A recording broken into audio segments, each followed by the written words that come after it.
संसद का मॉनसून सत्र आज से शुरू हो रहा है। जी हां, इस सत्र को बहुत महत्वपूर्ण बताया जा रहा है।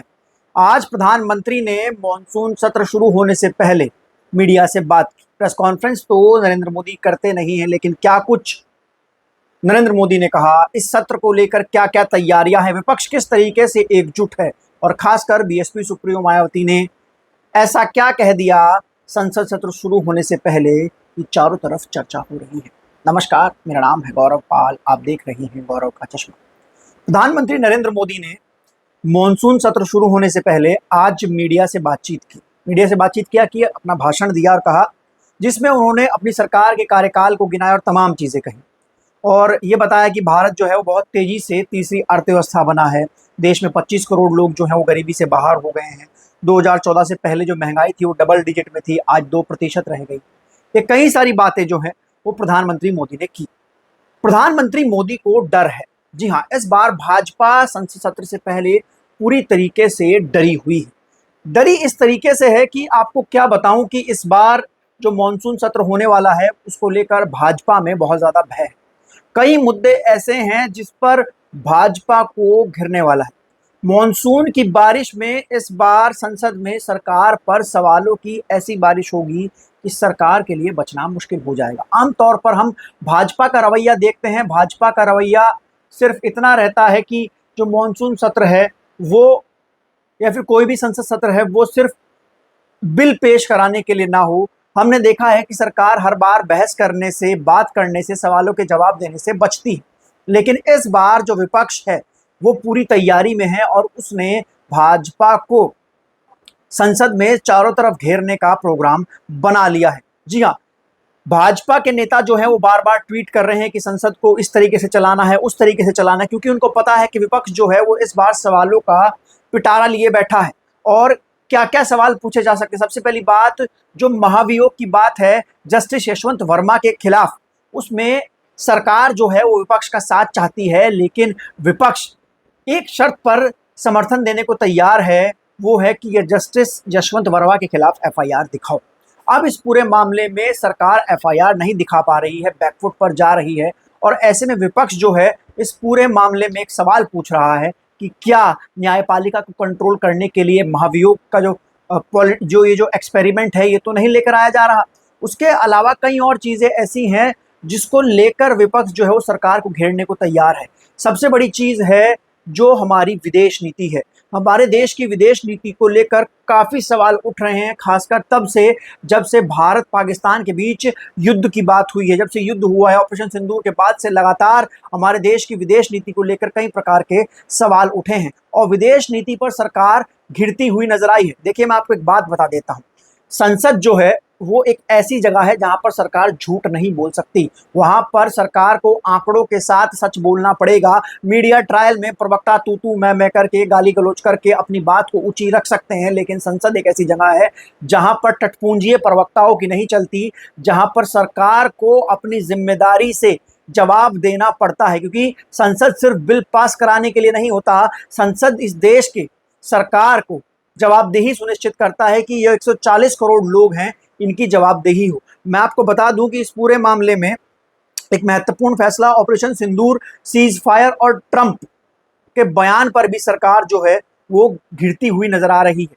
जी हाँ, जो कूटनीति है सरकार की वो इस समय कटघरे में खड़ी है, विदेश नीति है जो सरकार की वो कटघरे में खड़ी है और इसलिए सियासी गलियारे में चर्चा ये भी है कि जो विदेश मंत्री हैं जयशंकर, उनको हटाकर राज्यसभा से निर्वाचित सांसद और पूर्व विदेश सचिव हर्षवर्धन श्रृंगाल को विदेश मंत्री बनाया जा सकता है। ये भी चर्चा है क्योंकि जो विदेश मंत्री जयशंकर हैं उनके ऊपर काफ़ी सवाल पूछे जा रहे हैं। राहुल गांधी जो हैं वो विदेश मंत्री पर काफ़ी हमलावर हैं। जी हाँ, सवाल ये पूछा जा रहा है कि जब पाकिस्तान के साथ ऑपरेशन सिंदूर चल रहा था तो भारत अलग थलग क्यों पड़ गया। जितने भी बड़े देश थे जो भारत के साथ एक समय खड़ा हुआ करते थे, रूस था, अमेरिका था, फ्रांस था, ब्रिटेन था, उन देशों ने भारत का साथ क्यों नहीं दिया। वो देश भारत के साथ क्यों नहीं खड़े हुए। पाकिस्तान को यूएन सिक्योरिटी काउंसिल का प्रेसिडेंट कैसे बना दिया गया। पाकिस्तान को जो है वो फंडिंग कैसे मिल गई। तमाम चीजें हैं और सबसे बड़ा सवाल ये है कि अमेरिका का रुख जो भारत के प्रति हुआ है उसको लेकर सरकार को घेरने के लिए तैयार है विपक्ष। विपक्ष बार बार सवाल पूछ रहा है कि डोनाल्ड ट्रंप जो है उसने हमारे भारत के आंतरिक मामले में हस्तक्षेप कैसे किया, उसने कश्मीर के मामले में हस्तक्षेप कैसे किया। उसने लगातार डोनाल्ड ट्रंप जो है वो भारत की किरकिरी करने के लिए कहता है, 25 बार अब तक कह चुके हैं डोनाल्ड ट्रंप अमेरिका के राष्ट्रपति कि भारत और पाकिस्तान के बीच सीज फायर डोनाल्ड ट्रंप ने कराया। उसने भारत के ऊपर दबाव बनाया, भारत के ऊपर दबाव ये बनाया कि व्यापार खत्म कर देंगे, ये कर देंगे, वो कर देंगे, और भारत ने सीज फायर कर दिया। एक बड़ा मौका था यहां पर, विपक्ष ये कह रहा है कि बड़ा मौका था पाकिस्तान के ऊपर दबाव बनाकर रखने का, क्योंकि पूरा विपक्ष जो था वो देश के साथ था और सेना के साथ था। लेकिन जिस तरीके से सरकार ने बैकआउट किया है इस वॉर जैसी सिचुएशन से, उससे ये साफ हो गया है कि कहीं ना कहीं भारत की जो विदेश नीति है वो कहीं ना कहीं हाशिए पर चली गई है। अभी हाल ही में 19 तारीख को एक बड़ी बैठक हुई है इंडिया गठबंधन की, जिसमें तमाम विपक्षी दल जो है वो शामिल हुए, जिसमें उन्होंने सरकार को किस तरीके से घेरना है उसकी कूटनीति बनाई। और सबसे पहला पहलगाम हमला, ऑपरेशन सिंदूर, युद्ध विराम, ट्रेड को लेकर ट्रंप ने 25 बार जो करीबन कहा है कि उसने सीज फायर करवा दिया। ये जो मुद्दा है, ये सवाल जो है वो सरकार से पूछे जाएंगे। सरकार से पूछा जाएगा कि अमेरिका की विदेश नीति हमारे प्रति ऐसी क्यों हो गई है, तो विदेश मंत्री वहां पर लाल आंखें दिखा के मीम नहीं बनवा सकते, वहां पर ये थंबनेल लगाकर नहीं चलाया जा सकता कि जिनपिंग जो है वो हमारे जयशंकर विदेश मंत्री के सामने गिड़गिड़ाने लगे, क्योंकि वो संसद है।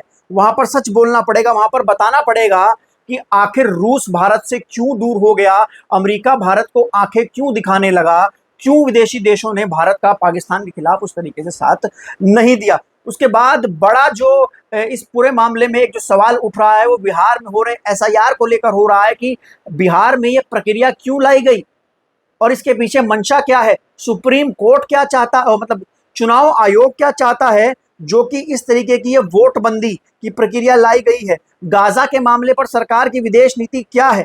पिछड़े दलित अल्पसंख्यक आदिवासी मुसलमानों पर हो रहे जो अत्याचार हैं उसको लेकर सरकार क्या कहना चाह रही है। अहमदाबाद प्लेन क्रैश के हादसे पर भी कई सवाल उठ सकते हैं, जो अभी हाल ही में रिपोर्ट आई थी बोइंग कंपनी की ओर से, उस रिपोर्ट को लेकर भी काफी सवाल उठे थे। लेकिन बड़ी बात यह है कि सरकार का गला विपक्ष संसद में पकड़ सकता है।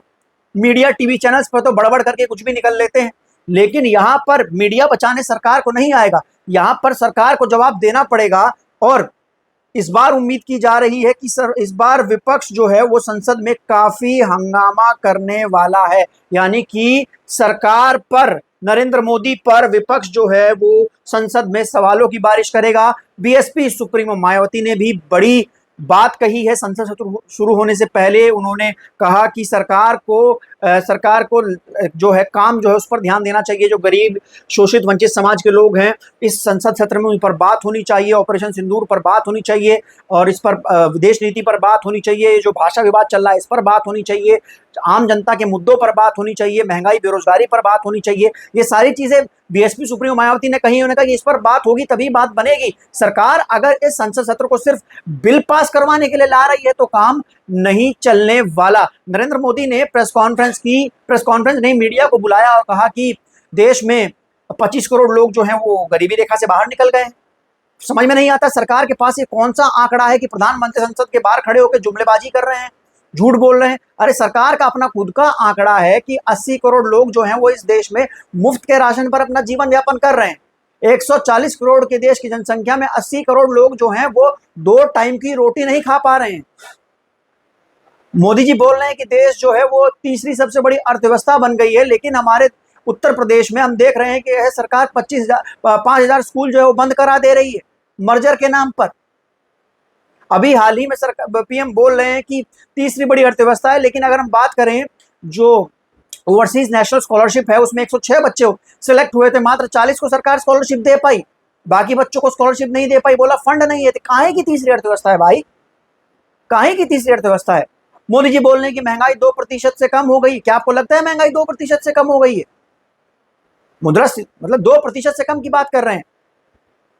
तो सरकार जो है वो बिल्कुल भी बच नहीं पाएगी इस बार संसद सत्र के दौरान, और संसद सत्र में सरकार पर सवालों की बारिश होना लाजमी है। सरकार का जो घेराव है वो विपक्ष करने वाला है। अब बात की जाए विपक्षी एकजुटता की, तो विपक्षी एकजुटता में हम देखें तो जो सवाल इंडिया गठबंधन के हैं वही सवाल बीएसपी सुप्रीमो मायावती ने भी रखे हैं। तो कहीं ना कहीं विपक्ष के रूप में दोनों के दोनों जो सवालों के रूप में सरकार से सेम तरह के सवाल पूछते हुए नजर आ रहे हैं। लेकिन बात की जाए इंडिया गठबंधन की, तो इंडिया गठबंधन से टीएमसी और आम आदमी पार्टी पल्ला झाड़ चुकी है। अब देखना यह है कि विपक्ष जो है वो किस तरीके से सरकार को घेर पाता है या नहीं, और सरकार इस संसद सत्र में किस तरीके से अपनी जान बचाती है विपक्ष के सवालों से। ये अपने आप में एक बड़ा फैसला, एक बड़ा सरकार के लिए चुनौती साबित होने वाली है। तो आपको ये विश्लेषण, ये वीडियो कैसे लगा? और लगातार हमारी नजर संसद की कार्रवाई पर बनी रहेगी, आप तक एक एक चीज हम पहुंचाते रहेंगे। चैनल को सब्सक्राइब कर लीजिए, साथ ही साथ वीडियो को लाइक करके शेयर कर दीजिए दोस्तों।